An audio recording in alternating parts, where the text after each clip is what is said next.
Wyatt, talking about, well, connecting the elasticity of amorphous mappings to the rheology of dense suspensions. Okay. Thanks. I want to discuss about the jamming transition, so how a fluid becomes jammed into an amorphous solid.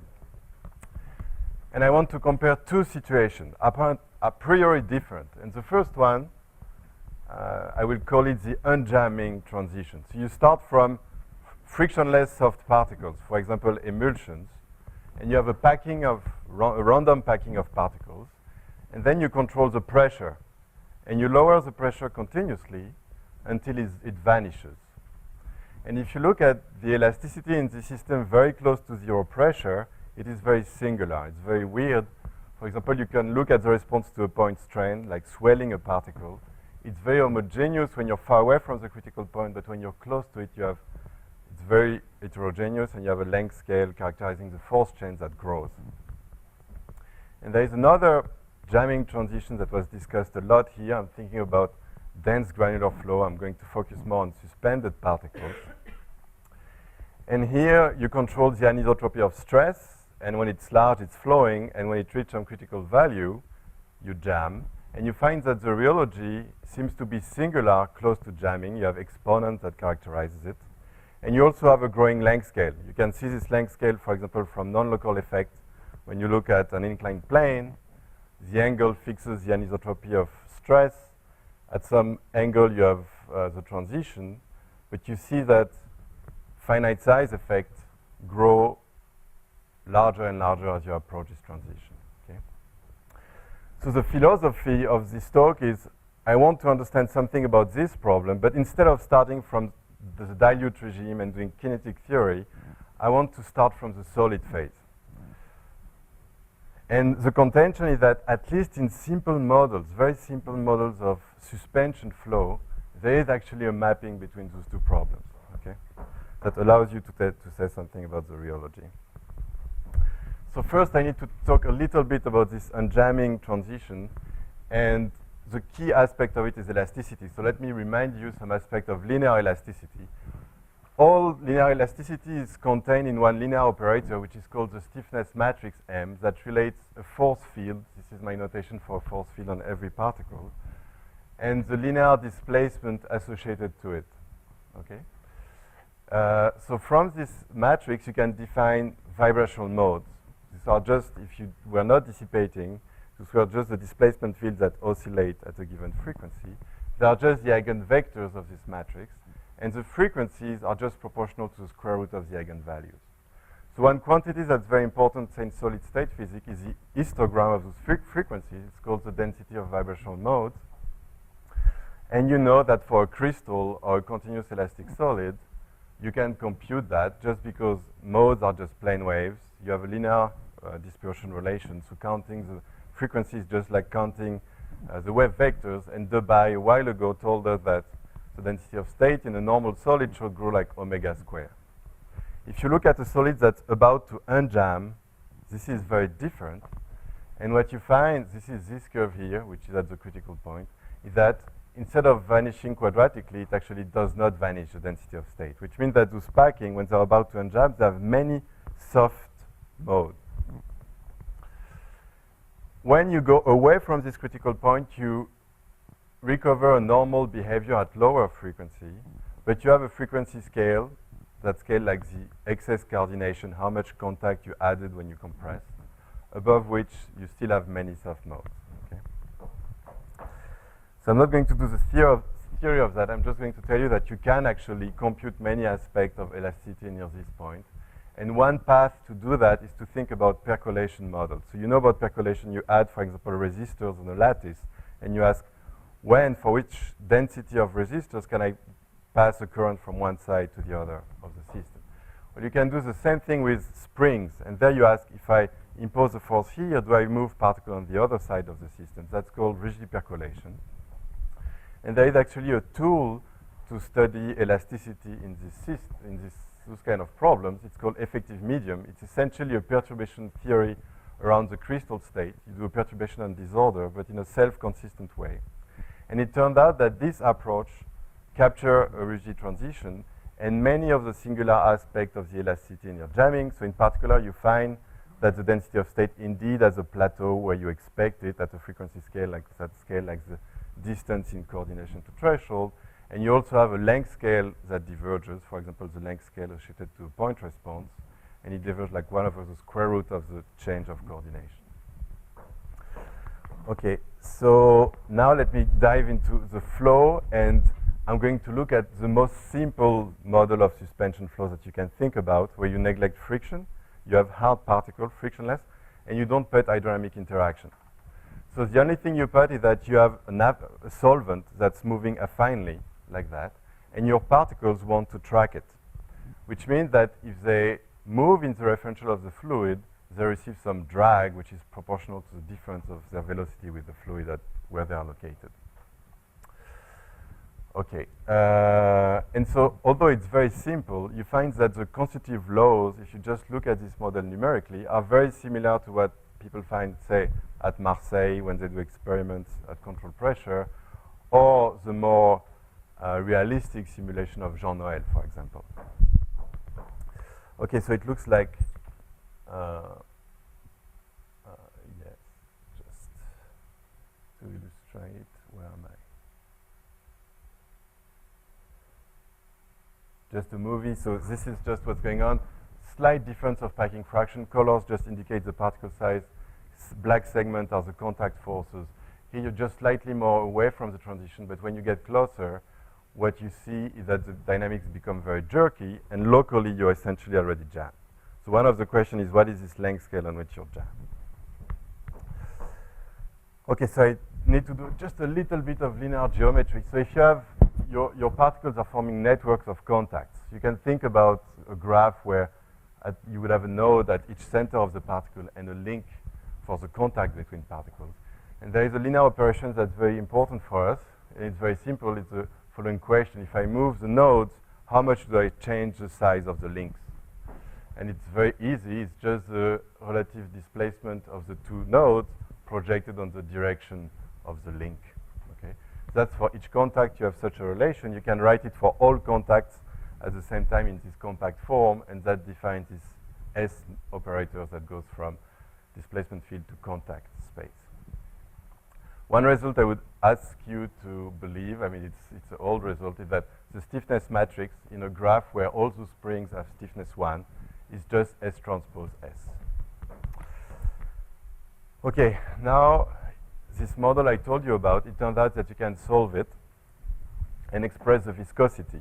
It's proportional to the viscosity of the solvent, and it's like that. It's like an operator bracket by a vector, and this vector, it's not very interesting. It's just a shear, a unit shear, so it's not singular. So all the singularity of the rheology come from this guy here, and it means that if the viscosity diverges, it means that eigenvalues of n must vanish, just from this formula. Now, interesting part is that n only depends on the geometry of the contact network, and it can just be written as S transpose. Okay, and so that's maybe the key result of this talk, is that these operators that control flow look very much like the stiffness operators that control elasticity in the associated elastic network. In fact, they are different, right? S transpose, S, but you can show that two operators that have such a relationship must have the same spectrum for positive frequencies. So that's important for us because it means that in elasticity, a more accurate description of elasticity than just looking at the elastic moduli is looking at the modes and the density of state. Now we can do the same in flow, and I can show you the spectrum characterizing flow. The other aspect is that now we can also use the tools that I told you about to treat elasticity in disordered materials to study the rheology. So this is it. So this is a spectrum of n. You can just, you do a simulation, you look at the contact network, you can look at what is the spectrum of n. And here it's plotted in terms of renormalized pressure. So it's just the inverse of the viscous number, this quantity here. So this is far away from the transition, and as the transition approaches, you have your modes that become softer and softer. And so what you find is that this spectrum has two structures. It has one structure which is a plateau like that. it turned out that this plateau is just the same plateau as I told you about when I was talking about elasticity near unjamming. It also has a scaling like the change of coordination with respect to threshold. The new thing is that you have one, at lower frequency you have a gap, and in this gap you only have one frequency, one mode, and this one mode has a frequency that scales differently.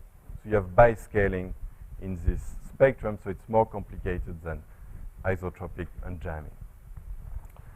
Interestingly, you can just look at this formula I told you about for the viscosity, and you can decompose it in terms of modes, and you find that this one mode, you think it's only one mode for n other modes, but it's this one that actually governs the viscosity and the rheology in this system.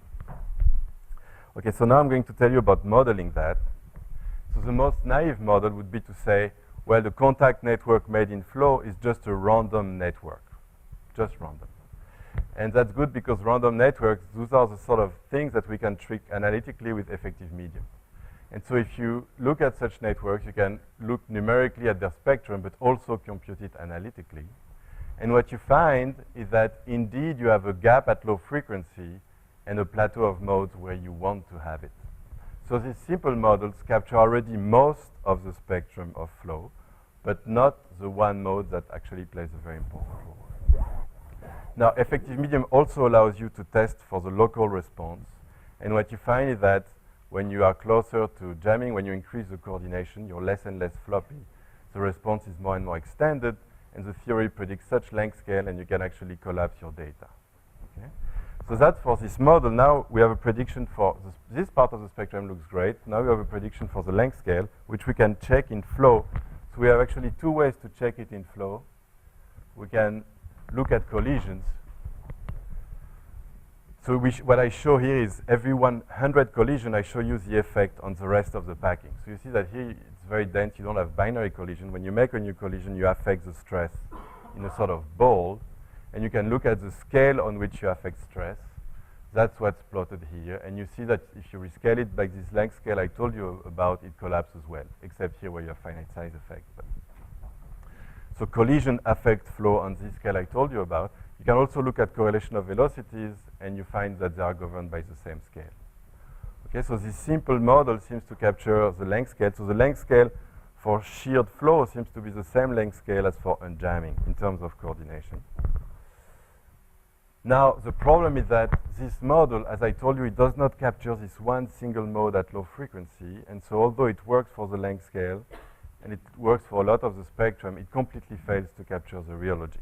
So there is some self-organization in this system. The configurations are much harder to shear than what you would naively think. Okay, so that's the self-organization is a complicated business, but there is a simple idea that seems to capture already a lot of it. And the idea is to really start from the solid. So this is sort of jam solid that our numerics can generate, but just think about it, a jam solid of frictionless particle like that.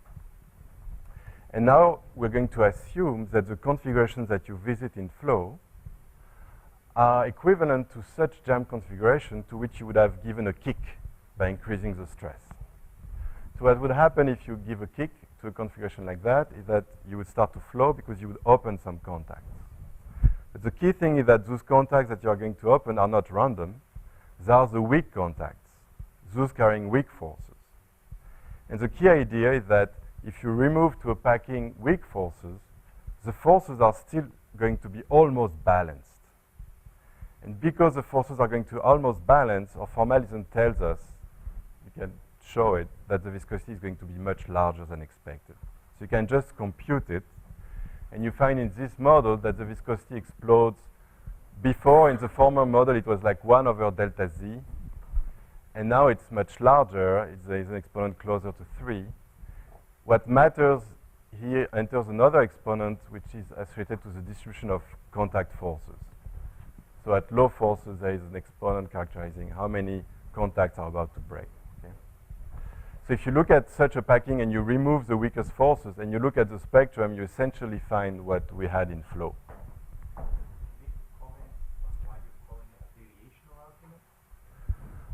Well, because I would have to give you the argument, but the argument is a Gaussian argument.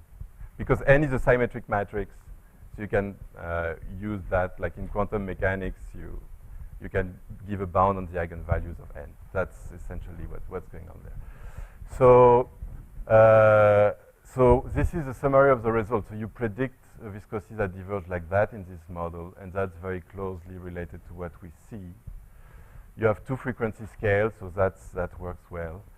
And one prediction that could be tested is this length scale that goes like this, and using how pressure or viscosity depends on coordination, you find that it varies with viscous number, let's say the inverse of that. The length scale would vary with the viscous number to a very small power, close to minus 0.2. Okay, that's something that could be tested a priori. One thing that's actually lacking currently is that we don't know how to relate coordination to packing fraction. Near the unjamming transition, we actually do know how to do that. And so because of that, we're not yet sure how to compute the constitutive relations. That depends on phi and mu, essentially. Okay, so yes, I'm done. Okay, so all right. So if there are questions on lubrification and friction, I would be happy to take them, and then I would thank my collaborators. Thank you.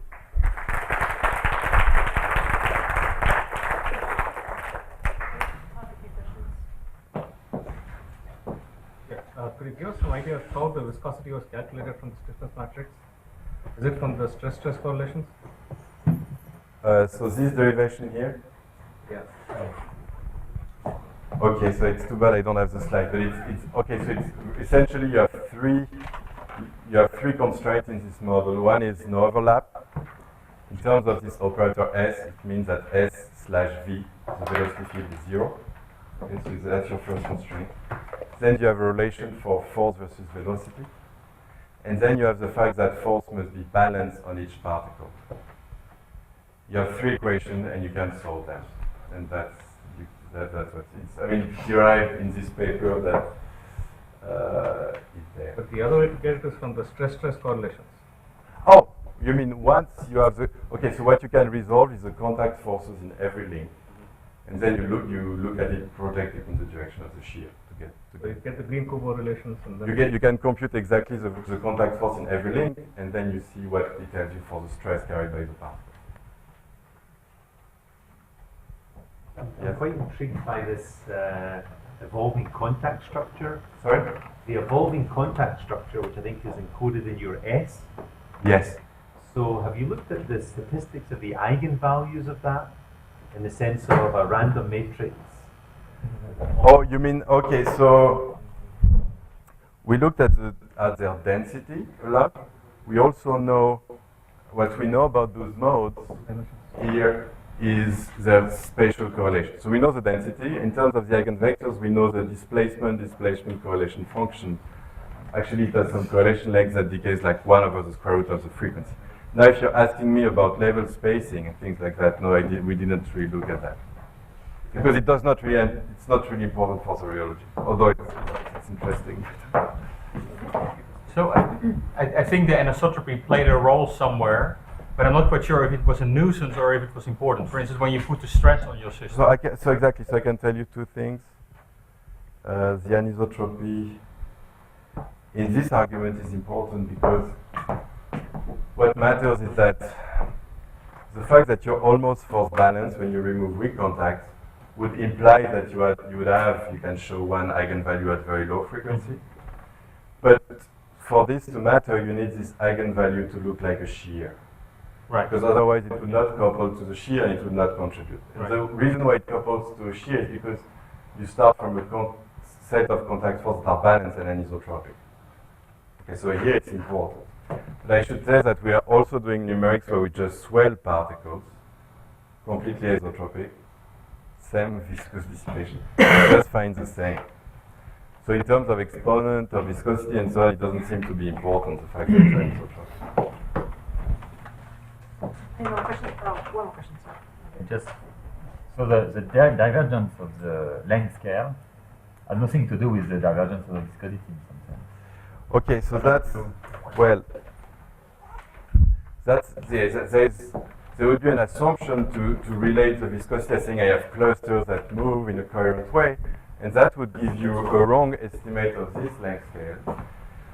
The business of the length scale is a bit more complicated because theoretically what we actually predict is first a decay on this length scale, and later on, for length scale much larger than that length scale, another decay with the longer length. So, so there is actually two lengths. We cannot measure it experimentally, but theoretically we would predict that. But another bigger length eventually. We're not able to